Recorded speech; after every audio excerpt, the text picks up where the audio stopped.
If in your childhood you were raised in a survival-based dynamic with fight, flight, freeze, fawn, something that you might be unaware of is that that type of development molded you into a role that is actually inauthentic. Because in survival in childhood with fight, flight, freeze, fawn, you learned to do a bunch of things that you didn't want to.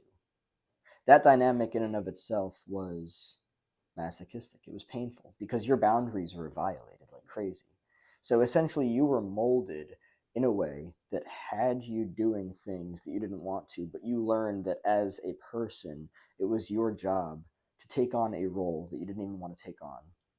And you learned to do a bunch of things that you didn't want to do. But then let's look at the reality of learning to grow and evolve as a human, but with a very specific role.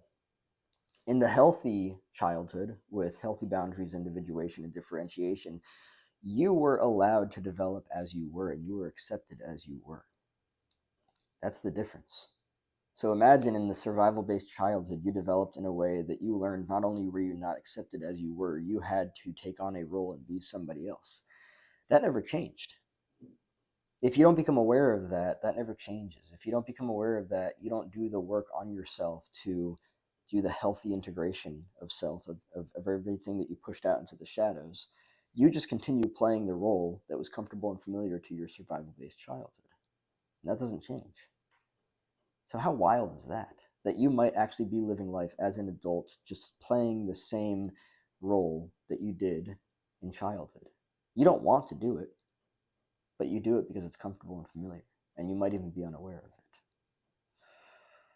How wild is that? You can change, though.